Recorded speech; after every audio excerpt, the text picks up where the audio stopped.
Morristown Market Report. I'm Amy Schrader with Remax Real Estate 10. And I'm Kim Swan with Union Home Mortgage. And we are on location today at Barkery Tales here in the downtown Morristown. I'm here with Megan. She is the owner of the store. Welcome, Megan. Thank you for having us. Thank you for coming. So tell us a little bit about Barkery Tales. What do you do here? What don't I do? Do a little bit of everything. We bake our treats fresh in the store. They're all human grade, but meant for the pups, so they're healthy. That's kind of how it originated. Birthday cakes, the whole 9 yards. We have supplies. You can come in, try the clothes on, the harnesses on, all that. We've also expanded into, we have a self-serve groom room, so you can come in and use all of our stuff and bathe your dog and not have to worry about cleaning up the mess. And now we also have full service grooming as well, so if you don't want to deal with it at all, you can just have me do it. Okay, good deal. So what gave you the inspiration to open your store? I had a dog that had a lot of health issues. I had an older lab, and she had hip dysplasia and arthritis and stuff like that. And we were doing pills, and we had a ramp on the back deck and everything like that. And at this point, I would have chopped my arm off if it would have made a difference. So I started investigating food, which leads you down a rabbit hole. Yeah. And that eventually led to me making the first one I ever made, which was blueberry banana, because blueberries act as an anti-inflammatory. Bananas also help their joints and promote energy. So that's the first treat that I ever made for her, and I don't know, it just went from there. So did it help? Yeah, well, I mean, okay, it's not going to be a cure-all. Right, I know it's not, right. But at that point, every little bit helped. Yeah, I mean, I strongly feel Better like than taking a bunch of pills for it. Yeah, well, I mean, again, and we did come off the pills, and we kind of went a more natural route with the food, and then we done CBD oil and stuff like that. I mean, she was 17, so right. There's only so much you can expect, but yeah, I've just learned a lot about the food since, and if I would have started it much younger, you know, but you live and you learn. I didn't know as much about it as I do now. Okay. All right. So kind of a unique location where you're at. You're at the kind of what I would call the tail end of downtown. So have you always been here, or did you rent it out of your house for a while? Or? No, it was never, well, I started making them out of my house, but I never actually had a business that route. I actually started on the other side of Main Street. I was down there with Morristown Nutritionist. And I was there for about 2.5 years before we moved to this location, and I've been here for about 2.5 years now as well. It's just much bigger space, and I was able to expand into the grooming and everything. Yeah, and tail end, well, right now, I mean, if you want to talk about it, we're kind of separated completely. Oh, yeah, so. I know. Yeah, hopefully, I know they're doing the road work now, so hopefully that'll be reopened before too long. I've heard rumor that we're going to have Main Street open very, very soon. So. Well, I know 1907 Brewery is opening their main level tap room today, so not to steal your thunder, sorry. No. I just know and that's that been means a that things huge are moving. deal. That's been a huge deal for them, because I know a lot of the downtown businesses have definitely been affected by the closure of Cumberland and the fire that happened. Oh yeah, everybody has. I mean, we've all talked about it several times. I mean, my sales for January were down 58% because we're from last year, you know. But I mean, there's no drive-through traffic, and when you're trying to find me, you literally have to want to find me. You have to really want to get. You got to maneuver and find it. Plus, we had that big snow in January, which did not help matters at all. Nope. So I have a really fun map on my Facebook page that explains how to get here. If you can go through my little cartoon drawings and everything, it's you know, if you choose to take the quest, it'll show you how to get here. I should have looked at that. You need to have little prizes. You know, when they get here and they say we used your map, you give them a little prize. I should. That's good. Like, here's your star. Treasure hunt. Yeah. I love it. Make fun with it. All right. So, do you have a Facebook page? I do, yeah. We have Barkery Tales Facebook page, and we're working. We used to have a website, lost it, yada yada. So I'm in the process of getting that up and going again. Hopefully, it'll be going soon. But Facebook is usually the easiest way to get a hold of me. We have Facebook and Instagram. I do have a store phone. You can call it. I don't always know where it's at. So if you want an actual answer quick, message me on Facebook or Instagram, and I'll answer that pretty quickly. All right, good deal. So, do you have any kind of sales or anything going on right now? Do you ever run sales or? Yeah, I do sales all the time. I don't really have necessarily a sale going on right now. I have a deal on some T-shirts. I got $5 T-shirts right now, actually. But the biggest thing is we have loyalty points. So for every $1 that you spend before tax, you get a point for. And when you get to 100, you get a free bag of our dailies. Gotcha. So Okay, good deal. Good deal. Well, anything else about your store you want to share with us? I don't know.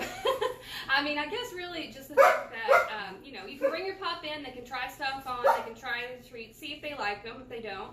If your pup has allergies, that's really kind of my forte. All of them are made with almond flour, so everything's grain-free. If you need something differently, Miss Blondie's saying hi. She's in the middle of her grief. But if you need something different, I bake everything from scratch, so I have the freedom to do that. As far as like if your dog's allergic to something, I can move it for it. If you need a softer, I can do something softer. It's you can always order and we custom. Yes, yeah. And if you look on our Facebook page and stuff, there's some pictures of some of the cakes that I've done, and I've got some in here. I love doing theme cakes. I've done everything from Harry Potter to flowers to it's been a lot over 5 years. That's pretty cool. All right. Well, thank you again, Megan, for letting us come down here. And we will definitely tag your Facebook page when we finish the live. Okay. And tag you in it, and then you're welcome to share it. And if you want to get back to the groom job down there, Thanks, we're going to do a little mortgage and market report before we leave. Thank you. She said, don't leave me waiting. Yeah. She's like, I have been ignored long enough. So, tell me a little bit about interest rates. Well, we're still moving up some. I guess there was some inflation reports that came out, and anyway, so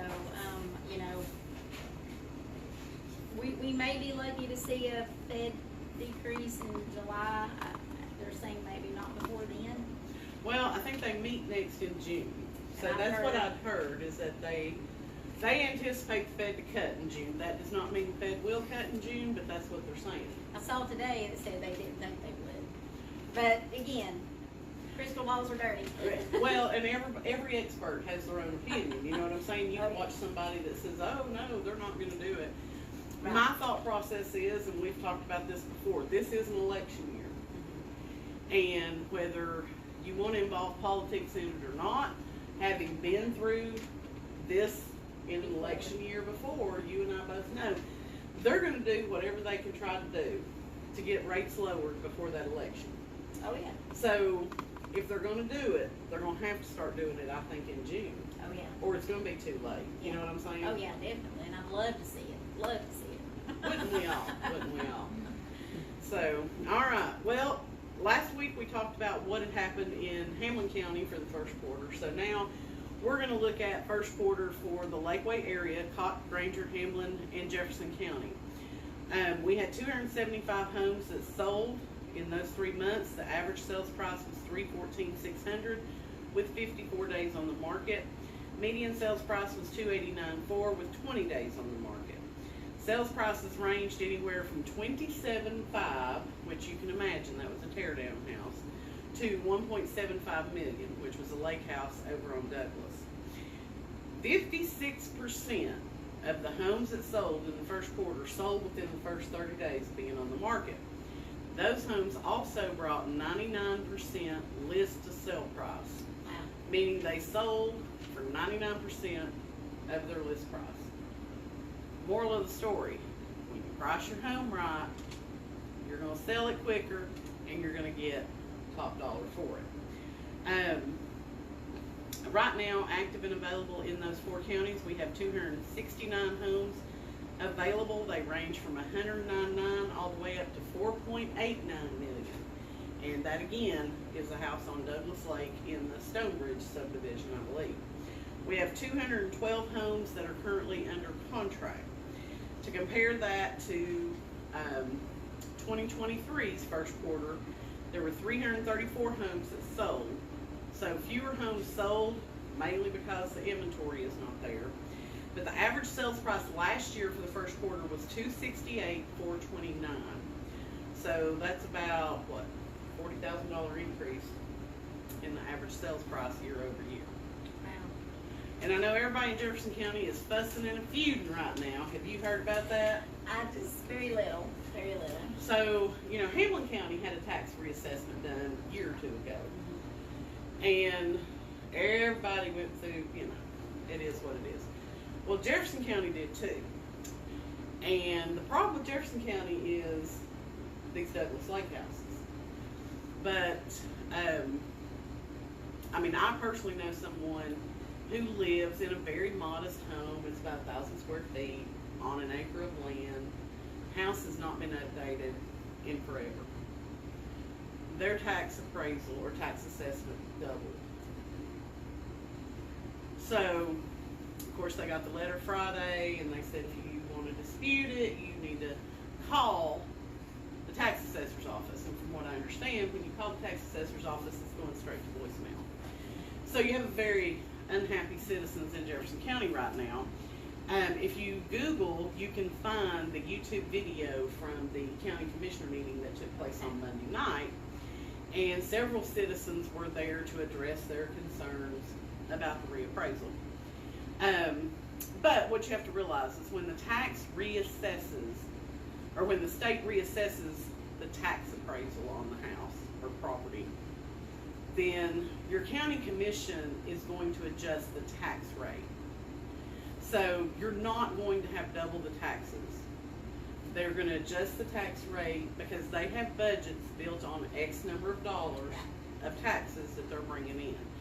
So that was the main point that was made at the commissioners meeting is number one, the state is the one who does the reassessment, not your local county. And they will reassess the tax rate as well. They'll evaluate that and it will be lowered so that you're not in sticker shock. So in other words, it's not going to double. Right. What people. Because I saw people who were like, their tax appraisal went up $300,000.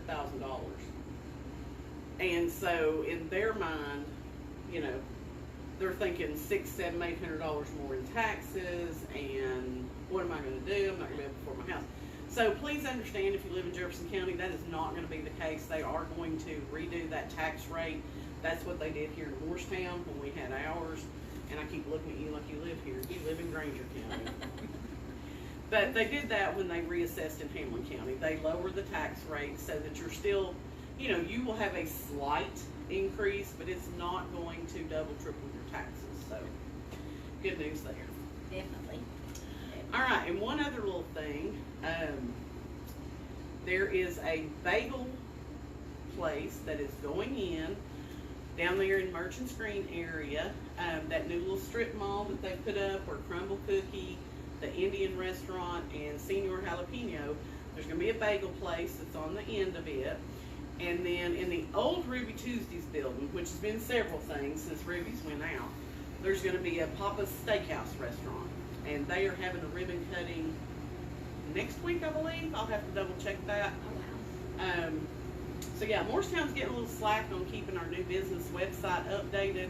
We are seeing signs and ribbon cutting announcements before we're getting updated on the website. So, but keep an eye out for that. Lots of new businesses are still opening in the area, and it's nice to see something come on the east end, Very much. as opposed to everything going in at Merchants Green. But if you have a local business and you would like to be highlighted on our Facebook Live, please leave a comment or send us a DM. We would love to have you on here.